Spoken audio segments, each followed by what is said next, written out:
Hi guys, welcome to aspirants hub. So guys, आज हम PM में पाकिस्तान एयरफोर्स नेवी में जो कमीशन के लिए अप्लाई करते हैं तो इनिशियल टेस्ट में जो वर्बल टेस्ट दिया जाता है उसका एक पार्ट होता है इनिशियल टेस्ट का। तो उसके बारे में आज हम बात करने जा रहे हैं और मैं आपको कुछ एग्जांपल वगैरह सॉल्व करके दिखाऊंगा।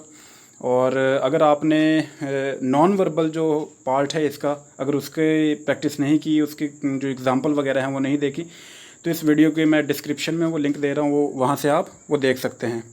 सो let's move on. So guys, उसमें एक बहुत ही जो है इम्पोर्टेंट क्वेश्चन आ रहे होते हैं। तो उनमें से एक क्वेश्चन ये भी होता है जो कि डिवीजन में आ रहा होता है, लाइक फाइंड हाफ ऑफ 1/3, कि 1/3 का आप हाफ निकालिए। तो इसके दो तरीके हैं, दोनों मैं आपको समझा देता हूँ। तो सबसे पहले जेंटलमैन, आप फ़र्ज़ कीजिए कि एक चीज़ का हमने हाफ़ करना है। फॉर एग्ज़ाम्पल, हमने 4 का हाफ़ करना है, तो हम इसको क्या करते हैं, 2 के साथ डिवाइड कर देते हैं। ठीक है, एक तो ये तरीका हो गया। इस तरीके से भी हम कर सकते हैं। तो लेट्स सपोज के हम इसी के साथ अगर करते हैं तो 1/3 को हम अगर हाफ़ निकालना है तो इसी तरीके से हम क्या करेंगे, 2 से डिवाइड करेंगे। ठीक है, तो 2 से जब डिवाइड कर रहे हैं तो अगर हमें पता है कि अगर किसी भी कीमत के नीचे कुछ भी ना हो तो उसके नीचे वो डिवाइड हो रहा होता है 1 के साथ। तो फॉर एग्ज़ाम्पल हम इधर भी 1 लगा लेते हैं और इसी मैथ के रूल के ज़रिए इसको हम अगर ऐसे करें कि 1/3 जब हम इसको ऊपर लेके आएंगे तो ये क्या होगा, मल्टीप्लाई करेंगे, डिवीजन से मल्टीप्लाई में चेंज करेंगे तो ये क्या हो जाएगा, 1/2। तो इन दोनों को मल्टीप्लाई करें तो क्या बनेगा, 1/6। एक तो जेंटलमैन ये तरीका है। दूसरा तरीका क्या है कि आप किसी भी चीज़ को जिसका हाफ़ निकालना है, लाइक हमने अगर 4 का हाफ़ निकालना था तो हम इसको क्या कर सकते हैं, 1/2 के साथ मल्टीप्लाई भी कर सकते हैं। ठीक है, तो इसी तरह अगर हमने 1/2 का 1/3 निकालना है तो इन दोनों चीज़ों को क्या कर सकते हैं, हम इन दोनों को मल्टीप्लाई, डायरेक्टली मल्टीप्लाई भी कर सकते हैं। तो आंसर क्या आएगा, 1/6। होपफुली आपको ये समझ आ गया होगा। ठीक है, इसी रूल को अगर कैरी करते हुए हम अगला क्वेश्चन करेंगे, find out half of half, आधे का आधा जो है हमने मालूम करना है। तो वो क्या होगा, तो वो जेंटलमैन होगा 1/2 मल्टीप्लाई 1/2। तो क्या हो जाएगा, 1/2 मल्टीप्लाई 1/2, 1/4। इस तरह भी कर सकते हैं, जो पहला मेथड मैंने आपको बताया उस मेथड से भी कर सकते हैं। तो यहाँ पे आंसर क्या आ जाएगा, 1/4। तो जेंटलमैन, अगली एग्जांपल है, ये एग्जांपल भी बहुत ज़्यादा आती है और इस किस्म के क्वेश्चन, मेरा कहने का मतलब ये नहीं है कि सेम टू सेम ये क्वेश्चन आएगा, लेकिन इससे मिलते जुलते आएंगे। लेकिन इनके बारे में एक बंदे को बेसिक अंडरस्टैंडिंग होना बहुत ज़रूरी है। सो क्वेश्चन की तरफ मूव करते हैं। If yesterday was Sunday, what day is after tomorrow, कि कल जो है आज तो मतलब जो कल का दिन गुजरा है वो यस्टरडे जो था वो संडे था, तो ओबियसली आज क्या होगा, मंडे होगा।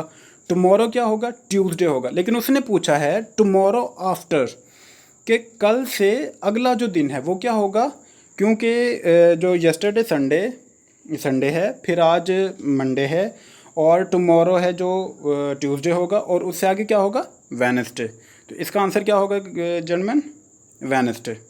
ओके, तो जेंटलमैन नेक्स्ट एग्जांपल, और ये भी बहुत ज़्यादा आती हैं। ठीक है, इनमें से मैंने आपको कुछ एग्जांपल जो है ये सॉर्ट आउट की हैं और आपको ये इसलिए मैं इनको बता रहा हूँ कि ताकि आप इनसे फेमिलियर हो जाएं और आपको पता चल जाए और बेसिक अंडरस्टैंडिंग हो जाए कि हमने इनको सॉल्व कैसे करना है। तो जेंटलमैन, पहला क्वेश्चन देख लेते हैं कि ये एक सीक्वेंस है, ACE और आगे क्वेश्चन मार्क है कि आगे क्या आएगा। अभी इस सीक्वेंस को हम कैरी करते हैं। A और C, इन दोनों के दरमियान में क्या आता है, B। अच्छा, C और E के दरमियान में क्या आता है, D।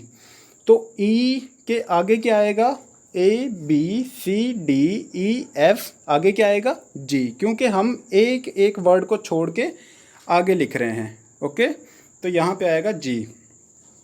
अच्छा, नेक्स्ट एग्जांपल में AZBYCX क्वेश्चन मार्क। अच्छा, इसमें हमें पता चल रहा है कि ABC ये तो एक पैटर्न कैरी कर रहे हैं, ZYX एक पैटर्न कैरी कर रहे हैं। तो हम पहले देख लेते हैं, ABC से आगे क्या आएगा, D। तो हमें ये फोर्थ ऑप्शन ठीक लग रहा है, लेकिन हम इसको रिकन्फर्म करेंगे कि ZYX। अब यहाँ से हमें पता चल रहा है कि वो बैकवर्ड आ रहा है। ठीक है, वो जो है फॉरवर्ड भी आगे जा सकते हैं, इस पैटर्न को कैरी किए हुए वो बैकवर्ड भी आ सकते हैं। इसकी मैं बहुत सी एग्जांपल आपको दिखाऊंगा अभी। Okay, Z Y X, X के बाद क्या, एक्स से पहले क्या आता है, क्योंकि वो बैकवर्ड आ रहा है तो बैक में एक्स से पहले क्या आएगा, डब्ल्यू, डब्ल्यू एक्स वाई जी होता है ना। तो फोर्थ ऑप्शन हमारा बिल्कुल करेक्ट है। जब तीसरी एग्जांपल देखें, A B W C D X E F Y, तो यहाँ पे अगर हम गौर करें तो पहले ये वाला जो सेट है ए और बी वो, सी और डी ये दोनों सेम हैं, ई और एफ तो ये एक पैटर्न कैरी कर रहे हैं, जो डब्ल्यू एक्स और वाई है ये एक अलग पैटर्न कैरी कर रहे हैं। तो पहले हम सीक्वेंस को देखें तो A B C D E F, आगे क्या आएगा जी एच, लेकिन क्वेश्चन में हम देखें तो जी एच दो हैं, तो हमें दोबारा देखना पड़ेगा दूसरे पैटर्न को। अच्छा, डब्ल्यू एक्स वाई और जी, तो यहाँ पे पहले जी एच हमारा आया था, अब जेड भी आ गया, तो ये वाला ऑप्शन हमारा बिल्कुल करेक्ट हो गया है। ओके, सो जनरल नेक्स्ट एग्जांपल है, ये थोड़ी सी कह लें पजलिंग है, क्योंकि इतना बड़ा क्वेश्चन देख के थोड़ा सा वैसे ही आता है कि यार ये थोड़ा डिफ़िकल्ट होगा, इसलिए मैंने आपको यहाँ पे ए बी सी भी दी है जस्ट फॉर एग्जांपल और आपको समझाने के लिए। ओके, तो यहाँ पे आप देख लें कि C M W H R B और आगे क्वेश्चन मार्क है, आगे भी सीक्वेंस दिया हुआ है, वो हमारी अंडरस्टैंडिंग के लिए दिया गया है। सो जनरल यहाँ पे मैं आपको बताऊँ कि सी, यहाँ आप देखें तो सी और एम ये काफ़ी दूर पड़ रहे हैं, ठीक है, और फिर एच और आर और बी, तो शायद ये इतना इफ़ेक्टिव ना रहे, तो हम पहले स्टार्ट करते हैं सी और एच में देख लेते हैं। तो ये सी है और यहाँ पे एच को हम देखें तो ये है, ठीक है, इनके दरमियान के डिजिट को अगर हम गिनती करें D E F G 4 digit हैं। ओके, फिर एच और आगे, एच के आगे हमने 4 डिजिट देखने हैं, आई जे के एल, आगे एम 5वां डिजिट आ रहा है, ठीक है। तो एम यहाँ पे हमें पता चल गया है कि पहला ऑप्शन है, लेकिन हम इसको आगे भी कंफर्म करेंगे। ओके, एम और आर के दरमियान देख लेते हैं, तो एम यहाँ पे है और आर यहाँ पे है, ठीक है। तो इसमें देखें N O P Q R 5वां है, तो इसी तरह आर के आगे हमने 4 हिंद से आगे जाने हैं और 5वां पकड़ लेना है, तो क्या होगा एस टी यू वी, तो डब्ल्यू हमारा 5वां है। तो जनरल सारे हमने कंफर्म करने की ज़रूरत नहीं है, अगर हमें पता चल जाता है और एक आध भी हिंट मिल जाता है तो हमें उसी को कैरी करना चाहिए, क्योंकि वहाँ पे इतना टाइम नहीं होता कि हम एक क्वेश्चन के ऊपर बहुत ज़्यादा काम वो मतलब टाइम लगाएं, लेकिन इस चीज़ से हमें काफ़ी अंदाज़ा हो रहा है, बेसिक पता हमें चल गया है कि यार यही सीक्वेंस है। Okay, so let's move on to the next example. इसमें जनरल देखें तो इसमें भी हमें नज़र आ रहा है कि ए जेड बी ए सी बी, तो इसमें देखें ए बी और सी ये तो एक सीक्वेंस में जा रहे हैं, हमें समझ आ रहा है, लेकिन जेड ए और बी इसका हमें अगर हम थोड़ा सा गौर करें तो हमें पता चल रहा है कि जेड से ये स्टार्ट हो रहा है, लेकिन आगे फिर ये फॉरवर्ड जा रहा है, बैकवर्ड नहीं आ रहा, फॉरवर्ड जा रहा है। अच्छा, ए जेड बी ए सी बी, तो हम पहले एक एक को देखते हैं, ए बी सी और आगे क्या आएगा डी, तो डी तो 2 है, फिर हमें देखना पड़ेगा जेड ए बी, बी के आगे क्या आएगा सी, तो हमारा ये थर्ड ऑप्शन बिल्कुल ठीक है। सो नेक्स्ट एग्जांपल, ये भी सीक्वेंस आपको जो डिजिट्स के आते हैं ये भी बहुत ज़्यादा आपको देखने को मिलेंगे और इसके बेशुमार आपको क्वेश्चन आएंगे, मुख्तलिफ इसमें आपको सीक्वेंस की जो है वो दी गई होंगी, वैरायटी दी गई होंगी, तो आप इसको इजीली समझ सकते हैं अगर आप थोड़ा सा इनके ऊपर फोकस करें। तो जनरल इसमें भी क्वेश्चन में हम देख लेते हैं 5, 8, 11 एंड क्वेश्चन मार्क। तो 5 और 8 के दरमियान कितना है, 3 डिजिट का फ़र्क है। 8 और 11 के दरमियान कितने डिजिट का फ़र्क है, 3, तो ऑब्वियसली 11 और इसके आगे 3 डिजिट ऐड करें तो क्या बनेगा 14। Not an a tough question, but इस किस्म के भी आ रहे होते हैं, तो ये मैंने इजी एग्जांपल दिया, आगे भी हम इसकी और भी वैरायटी देख रहे हैं। तो नेक्स्ट एग्जांपल हम देख रहे हैं कि 3, 7, 12 एंड 18, तो 3 एंड 7 के दरमियान कितना है 4, तो 7 और 12 के दरमियान कितना है 5। तो ये थोड़ा सा अगर हम इसके ऊपर गौर करें तो हम देख रहे हैं कि हर दफ़ा एक इजाफा हो रहा है, मतलब इसमें 3 और 7 के अंदर 4 हैं, 7 एंड 12 के अंदर 5 हैं, 12 एंड 18 के अंदर 6 हैं, तो आगे क्या होगा 7, तो 18 में 7 प्लस करें तो क्या आएगा 25, 25 is the right option. Okay, so next example, this is also an variety. तो सॉरी, इसमें गाइस हम देखें तो इसमें 19, 9, 29, 8, 39। सो इसमें अगर हम देख रहे हैं तो 19, 29, 39 ये भी एक सीक्वेंस में जा रहे हैं कि 10 10 का वो जो है फॉरवर्ड वो उसमें ऐड करता जा रहा है। तो आगे हम देखें, हमारा क्वेश्चन मार्क 9, 8 और इसके उसमें आया है, ठीक है, तो इस सीक्वेंस में आ रहा है। तो हम इसमें देखेंगे 9, 8 और ये क्या हो रहा है, बैकवर्ड जा रहा है। तो 8 के बाद के 8 से पहले क्या आएगा 7, तो 7 is the right option. So next example gentleman, 3, 4, 6, 7, 9, 10 and question mark. तो इसमें हम देखें तो 3 एंड 4 1 का इजाफा हुआ है, और 4 और 6 में 2 का, 6 और 7 में 1 का, 7 और 9 में 2 का। तो हमें पता चल गया है, यहीं से हमने कैच कर लिया कि सीक्वेंस क्या लेके जा रहा है। तो 1 2 1 2, 9 में 1 ऐड किया, 10 और 10 में 2 ऐड किए तो 12, तो 12 इज़ द राइट ऑप्शन। तो जेंटलमैन आपने कि हल्का सा सिर्फ हिंट पकड़ना है और वहीं से आपने सीक्वेंस को कैरी कर लेना है। नेक्स्ट एग्जांपल, सो इसमें जेंटलमैन आप देख रहे हैं कि 7, 49, 6, 36, 5, लेकिन इसमें मुझे थोड़ा सा हिंट मिल रहा है कि इनके कहीं ये स्क्वायर तो नहीं है। तो 7 का स्क्वायर है ये जो है 49, 6 का है 36 और 5, तो 49, 36 और आगे जो आ रहा है 5, अच्छा 7, 6 और 5, 5 का स्क्वायर क्या आएगा 25। तो हमें यहाँ पे ये मिला है हिंट कि इसका स्क्वायर आ रहा है, तो 5 का स्क्वायर क्या होता है 25। तो जेंटलमैन नेक्स्ट एग्जांपल में हम देख रहे हैं कि 9, 27, 39, 57, 69, 87। ओके, तो इसमें जेंटलमैन हम देखें, इसमें थोड़ा सा गौर करें तो 9, 39, 69, 27, 57 एंड 87, इसमें आपको हल्का सा पता चला हो 9 और 39 में कितने का डिफरेंस है 30, 39 और 69 में कितने का है 30। ओके, तो 27 में और 57 में कितने का डिफरेंस है 30 का, और 57 और 87 में 30। तो हमारा जो सीक्वेंस आ रहा है वो 9, 39, 69 और आगे क्वेश्चन मार्क, तो इस सीक्वेंस में आ रहा है। सो 69 में अगर हम 30 ऐड करें कि सीक्वेंस को लेके, तो वो क्या आएगा 99, तो 99 इज़ द राइट ऑप्शन। अगली एग्जांपल है find the odd one out. इसमें हमने एक जो चीज़ मुख्तलिफ है, जो ऑड है एक अलहदा है, वो हमने मालूम करनी है। कुछ जो बाकी 3 ऑप्शन होंगे उनमें सिमिलैरिटी होगी और एक जो है उनसे अलहदा होगा। तो इसमें हम एग्जांपल में देख लेते हैं कि France, Germany, Italy and Peru, तो इनमें डिफरेंस क्या है। तो इनमें अगर हम गौर करें तो यहाँ पे फ्रांस, जर्मनी और इटली आपको पता होगा कि ये जो है यूरोप जो कॉन्टिनेंट है उसके मुमालिक हैं, जबकि पेरू साउथ जो अमेरिका है उसका एक मुल्क है।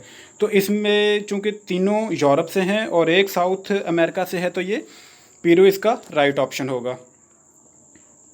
तो पेरू को हम टिक कर लेते हैं। इसी तरह जो सेकंड एग्जांपल है उसमें है Sweden, Norway, Denmark and England. तो इसमें अगर हम गौर करें तो इसमें तो चूँकि चारों ही यूरोप के हैं, तो इनमें फिर हम क्वेश्चन जो है आंसर कैसे ढूंढेंगे। तो उसमें आपको अगर पता है तो, और अगर नहीं पता तो मैं आपको बता देता हूँ कि स्कैंडिनेवियन कंट्रीज़ हैं यूरोप के अंदर जो कि नॉर्थ यूरोप में हैं, ठीक है। तो उनमें Sweden, Norway, Denmark and Finland आता है, उनमें इंग्लैंड शामिल नहीं है। तो ये जो है स्कैंडिनेवियन कंट्रीज़ का उन्होंने एक सीक्वेंस दिया है, तो उसमें इंग्लैंड चूँकि शामिल नहीं है, तो इंग्लैंड यहाँ पे ऑड है, इसको हम टिक कर लेंगे। ओके, सो जेंटलमैन इसी तरह ऑड वन आउट को हमने मालूम करना है। तो इसमें हम देखें तो Kabul, Dhaka, Bangkok and London, तो ये तो चारों शहर हैं। तो इनमें हम कैसे डिफ्रेंशिएट करेंगे। तो काबुल अफ़गानिस्तान का जो है वो कैपिटल है, ढाका बांग्लादेश का है, बैंकॉक थाईलैंड का है। तो लंदन किसी का भी कैपिटल नहीं है, इंग्लैंड का वो कैपिटल नहीं है। तो इस वजह से यहाँ पे जो है लंदन इसका राइट ऑप्शन होगा। Find the odd one out, lady finger, potato, tomato and ginger. तो इनमें हम देखें तो ये तो चारों हमें सब्जियां लग रही हैं, लेकिन इनमें टोमेटो की एक्सेप्शन है। टोमेटो फ्रूट में भी फ्रूट के तौर पर भी इसको कंसीडर किया जाता है। तो टोमेटो इसका राइट ऑप्शन होगा। तो जेंटलमैन अगली एग्जांपल है कि ये भी find the odd one out. इसमें speed, acceleration, work and weight. तो इसमें जो हमें ऑड का पता चलेगा वो मैं आपको दो चीज़ें बताता हूँ। एक वेक्टर क्वांटिटी होती है और एक स्केलर क्वांटिटी होती है। वेक्टर होती है उसमें डायरेक्शन भी दी गई होती है, स्केलर में डायरेक्शन नहीं दी जाती। तो इसमें हमारे पास ऑप्शन है speed, acceleration, work and weight. तो एक्सेलरेशन की भी जो है हमें डायरेक्शन दी जाती है, वर्क की भी डायरेक्शन होती है, वेट चूँकि वो नीचे की तरफ ग्रेविटी की तरफ होता है तो उसकी भी एक डायरेक्शन होती है। स्पीड की डायरेक्शन नहीं होती, स्पीड एक स्केलर क्वांटिटी है। तो इस वजह से ये हमारा राइट ऑप्शन होगा। और इसकी वेलोसिटी जो है वो वो वेक्टर क्वांटिटी होती है, लेकिन स्पीड उसकी एक स्केलर क्वांटिटी है। तो स्पीड यहाँ पे ऑड है, तो उसको हम वो जो है आंसर के तौर पे कंसिडर करेंगे। तो नेक्स्ट एग्जांपल है, इसमें भी ऑड हमने मालूम करना है। ये पेयर की शक्ल में आए हुए हैं। तो क्राइम है, उसे पनिशमेंट मिलती है। ओके, तो सेकंड एग्जांपल, जजमेंट से एडवोकेसी, जजमेंट से एडवोकेसी नहीं मिलती। ठीक है, इंटरप्राइज से सक्सेस मिलती है, एक्सरसाइज से हेल्थ मिलती है। तो यहाँ पे हमारा ऑप्शन कौन सा ठीक होगा? जजमेंट से एडवोकेसी, क्योंकि क्राइम से पनिशमेंट मिल रही है, इंटरप्राइज से सक्सेस, हमें कारोबार से सक्सेस हो रही है, एक्सरसाइज हम जो है वर्जिश कर रहे हैं तो उससे सेहत हमें हासिल हो रही है। लेकिन जजमेंट से, फैसले से हमें एडवोकेसी वकालत हमें हासिल नहीं होती, बल्कि वकालत करके बाद में जो है जजमेंट वगैरह और जज वगैरह वो बनते हैं तो बाद में वो जजमेंट देते हैं। सो नेक्स्ट एग्जांपल भी सेम है कि कार, रोड, शिप, सी, रॉकेट, स्पेस, एरोप्लेन और पायलट। तो कार जो है रोड के ऊपर चलता है, शिप जो है वो सी के अंदर चलता है, जो रॉकेट है वो स्पेस के अंदर चलता है। तो एरोप्लेन को पायलट में नहीं चलता, बल्कि पायलट एरोप्लेन को चलाता है। तो ये एक ऑड है और ये हमारा आंसर होगा। इसमें भी ऑड वन आउट करना है। प्रॉफिट, लॉस, अच्छा ये सिमिलर भी आ सकते हैं और ऑपोजिट भी आ सकते हैं, लाइक सिनोनिम्स भी आ सकते हैं और फिर एंटोनिम के तौर पे भी, या सिनोनिम्स ही दोनों हैं तो इसकी में भी मुख्तलिफ वेरिएशन हो सकती हैं। तो इसमें जेंटलमैन हम देखें तो प्रॉफिट, लॉस, ये प्रॉफिट का एंटोनिम हो गया। वॉइस, फुलिश, और विर्चू है, वाइस है, विर्चू नेकी और वाइस गुनाह हो गया। सिड्यूस और अट्रैक्ट, सिड्यूस भी माइल करना होता है और अट्रैक्ट करना भी तकरीबन, उसको भी हम उसमें माइल करने में या अपनी तरफ खींचने में उसको हम मतलब ले लेते हैं। ठीक है, तो अट्रैक्ट और सिड्यूस ये सिनोनिम ही है ऑलमोस्ट। तो इस वजह से ये हमारा ऑड है और बाकी जो है एंटोनिम्स हैं एक दूसरे के, तो इस वजह से ये ऑड है और ये हमारा आंसर है। नेक्स्ट एग्जांपल में gentleman, stamp, letter, ticket, train, ink, pen, car और इंजन। स्टैम्प जो है लेटर के ऊपर लगाई जाती है, टिकट जो है वो ट्रेन में दी जाती है, इंक जो है वो पेन में डाली जाती है, कार, इंजन कार में होता है, ना कि कार इंजन में होती है। तो ये ऑड है, तो ये हमारा करेक्ट आंसर होगा।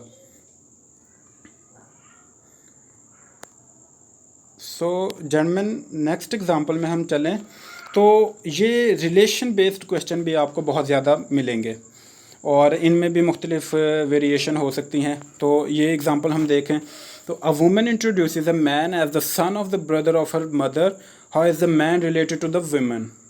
तो इसमें हम अगर देखें कि एक जो औरत है वो एक आदमी का, एक शख्स का तारुफ करवाती है as the son of the brother of her mother, अपनी माँ के भाई के बेटे के तौर पे। How is the man related to the woman, जिस शख्स का वो तारुफ करवा रही है वो उस खातून से उसका क्या ताल्लुक़ है।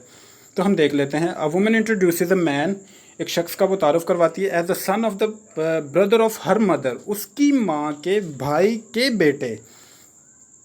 ठीक है, तो जो वुमन है उसकी माँ का, क्योंकि ऑफ हर मदर उसकी माँ का भाई, तो उस खातून का तो वो मामू हो गया, तो मामू का बेटा। ठीक है, तो मामू का बेटा उसका क्या हुआ? कज़न हुआ। आगे उसने सवाल पूछा, how is the man related to the woman, जिस शख्स का वो तारुफ करवा रही है वो उस औरत क्या क्या लगता है, तो उसका मामू का बेटा है, तो ऑफ कोर्स वो क्या होगा? उसका कज़न होगा।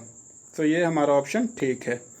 ओके जेंटलमैन, नेक्स्ट एग्जांपल यहाँ पे हम देखें कि मेलनकली, ये एक उन्होंने पूछा हुआ है, एक वर्ड है, उसका आपने मायने बताना है। तो इसमें देख लेते हैं, joyful, happy, depressed and adventurous.